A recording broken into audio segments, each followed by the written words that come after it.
texto similar, sino, bueno, muy similar, ¿no?, a lo que se debate hoy.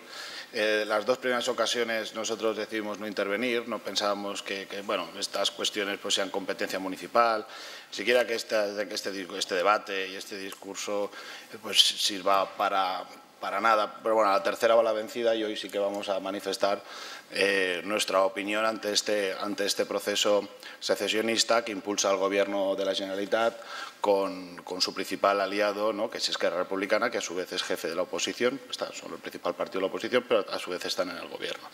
Es la tercera vez. Nosotros, por tanto, vamos hoy a decir qué opinamos sobre todo este proceso. Nosotros pensamos que los argumentos que se utilizan para defender el derecho a decidir la autodeterminación, no es el derecho a decidir si estamos de acuerdo o no con los recortes, si estamos de acuerdo o no con el sueldo de los políticos. No, estamos hablando del derecho a decidir de la autodeterminación, que es la única pregunta que parece que le puede interesar al Gobierno de la Generalitat de Cataluña. Nosotros pensamos que ese derecho a decidir la autodeterminación está basado en falacias, son un truco dialéctico y son una emboscada contra los pilares del Estado de Derecho y son una sarta de mentiras. Por 5 consideraciones. En primer lugar, la Constitución española es la norma suprema de nuestro ordenamiento jurídico. Gracias a esa Constitución española, Cataluña ha vivido su mayor etapa de autogobierno y de prosperidad y de libertad. Defender el ordenamiento jurídico es defender el Estado de Derecho y nuestra democracia. Saltarse la ley de leyes, especialmente aquellos que la hemos jurado o prometido, ¿no?, porque todos los que estamos aquí sentados la hemos jurado o prometido, o si no, no podríamos estar aquí sentados. Es decir, saltarse esa ley es muy grave y no puede quedar impune. Si los responsables políticos no estamos sujetos a la ley y a la Constitución, esto no se parece en nada a una democracia. Las leyes, entiendo que ustedes también pensarán lo mismo, están para respetarlas, no para saltárselas a la torera cuando los temas a uno le interesan. La Constitución lo dice muy claro en su artículo 1. La soberanía nacional reside en el pueblo español, del que emanan los poderes del Estado. Y lo dice también en su artículo 2. La Constitución se fundamenta en la indisoluble unidad de la nación española, patria común e indivisible de todos los españoles, y reconoce y garantiza el derecho a la autonomía de las nacionalidades y regiones que la integran y la solidaridad entre todas ellas. Eso lo dice el artículo 1 y el artículo 2 de la Constitución. Ley de leyes, carta magna de nuestro ordenamiento jurídico, del que emanan todo el conjunto de leyes del sistema. ¿Hay que respetarla o no hay que respetar la Constitución? Bueno, pues algunos dirán, no, yo la Constitución, yo la ley me la paso por allí, por el arco del triunfo. Bueno, nosotros pensamos que la ley se tiene que respetar. ¿Qué deduce uno de esos dos artículos de la Constitución? Que una parte del territorio no puede decidir las fronteras del resto, eso lo dice el artículo 1, que todos los españoles tenemos derecho a ser consultados, vivamos donde vivamos, que los catalanes o los vascos no pueden otorgarse un derecho y negárselo a otras partes de España.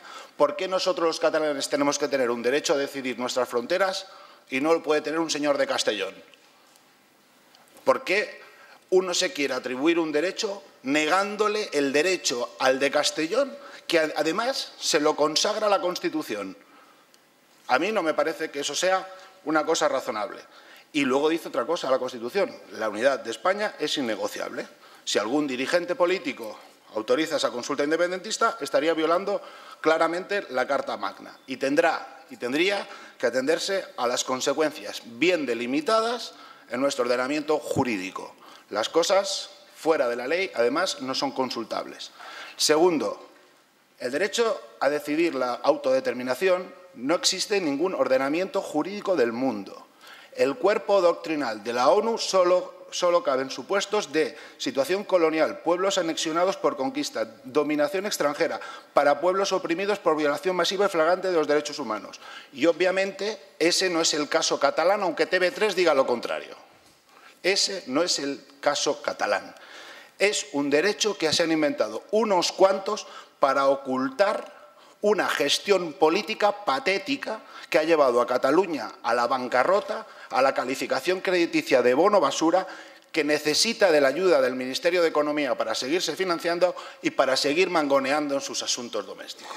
Por lo tanto, esta propuesta, desde nuestro punto de vista, está al margen de la legalidad y al margen de la verdad. Tercera consideración. Se puede discutir la unidad de España y no la unidad de Cataluña. Si Hospitalet decidiera mañana, en ese hipotético referéndum, permanecer en España, ¿se mantendría en España o los obligaríamos a ir a la Cataluña independiente? ¿Se respeta ese derecho para los señores de la Vall d'Aran, que han opinado en reiteradas ocasiones que se quieren ir de Cataluña o así ha habido debates en el seno de su Consell? ¿Se les respeta esa unidad, ese derecho a decidir? ¿O el derecho a decidir es solo para unos y no para otros? El derecho a decidir, ¿en qué se basa? En una ley, la ley del embudo. Para mí, ancha, y para ti, estrecha. A mí me parece que esto no es justo. Cuarta consideración. Desde el punto de vista económico, la secesión de Cataluña sería una calamidad, de consecuencias incalculables. Es un planteamiento político que lleva a la ruptura de nuestra cohesión social. Ya se están produciendo muchos enfrentamientos que están debilitando la cohesión social de Cataluña. Muchos. Nos llevaría al aislamiento internacional y a la incertidumbre económica. Hay muchos elementos sobre los que los independentistas, secesionistas o rupturistas, llámale como quieran, no nos explican. ¿Queremos una Cataluña independiente? Bueno, vale, bien. ¿Y cómo será tu Cataluña independiente? Bueno, ya te la explicaré. ¿Estado católico o laico? No, ya te lo diré. ¿Monarquía o república? No, ya te lo diré. ¿Cómo se financiaría la deuda catalana? Ya te lo diré. ¿Con qué moneda? Ya te lo diré. ¿Cómo se queda la parte proporcional de la deuda del Estado? ¿Se la llevaría o no se la llevaría? Bueno, ya te lo diré. ¿Las infraestructuras del Estado las pagaría o no las pagaría? Ya te lo diré. ¿Quién pagaría las pensiones? Ya te lo diré. ¿Y las prestaciones por desempleo? Pues ya también, ya te lo diré. Es que realmente es un proyecto sobre el que hay infinidad de dudas, que miles de ciudadanos lo están siguiendo sin hacerse estas preguntas. Es que hay más, se pueden hacer más. España seguiría siendo el principal socio comercial de España, seguiríamos recibiendo fondos de cohesión. ¿Qué pasaría fuera de la Unión Europea? ¿Cuánto nos costarían las nuevas estructuras de Estado? En términos de cohesión social, ¿qué gasto habría? ¿Habría fuga de capitales? ¿Cuáles serían las consecuencias desde el punto de vista del empleo de nuevos aranceles y fronteras? Todas esas cuestiones, yo no veo que TV3 hable de eso. Entonces, ¿vamos a la independencia de Cataluña? Sí, bueno, y vamos a contestar a estas dudas, ¿no? Porque como sociedad tenemos que saber los pros y los contras de esto. No, la propaganda, el comité de propaganda en el que se ha convertido el gobierno de la Generalitat, que eso no es un gobierno, eso es un comité de propaganda pura y dura, no explica nada de esto. Y estas cosas, desde luego, se tienen que explicar para que los ciudadanos puedan tomar una decisión efectivamente, libremente, si sobre sí o sobre el no. Pero tienen que tener información suficiente para decidir esto. Y yo, de momento, no he escuchado nunca que en los medios de comunicación públicos catalanes se hable acerca de estas 15 o 16 preguntas que he hecho, que podrían ser 150. Quinta consideración. En nombre de la autodeterminación, ETA ha matado durante 40 años en este país. En nombre de la autodeterminación. ETA exigía la autodeterminación. Ese era el principal argumento de ETA durante 40 años. Y el Estado de Derecho no se plegó. No se ha plegado nunca. El Estado de Derecho es más fuerte de lo que algunos se creen. Y no va a permitir la fractura de España. Lo único que se va a permitir aquí y se va a conseguir es la fractura de la propia sociedad catalana. Este camino es un profundo error y lleva a unas consecuencias realmente incalculables. Por muchas manifestaciones que se produzcan, no se va a lograr la disolución de este Estado de la Unión Europea, una de las naciones más antiguas del mundo y cuarta economía de la zona euro. Con 3 manifestaciones, uno nos rompe un país. Ustedes están aprovechando una crisis económica para destrozar un país. Están engañando a la gente. Están aprovechando que la gente lo pasa mal para decir que la culpa de todos sus males es de España, esa España que nos roba. Eso, desde luego, es utilizar y parasitar sobre los sentimientos de la gente y nos parece de gente irresponsable, desleal y sin palabra. No me parece nada adecuado que se manipulen niños en TV3. No me parece nada adecuado que este proceso lo pilote Otegi, que vaya a comparecer al Parlament de Cataluña a darnos explicaciones de cómo se tienen que hacer las cosas.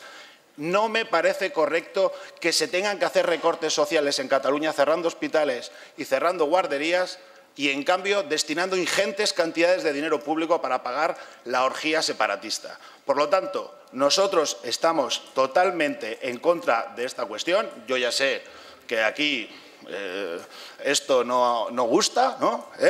Pero, desde luego, el Partido Popular, que no va a volver a hablar de esta situación más, es la tercera moción y al final uno tiene que decir lo que piensa y lo dice, ¿no? No vais a crear un país, no vais a echar a nadie de su país, no vais a crear nuevas fronteras por muchos corros de la patata que se monten y yo creo que al final,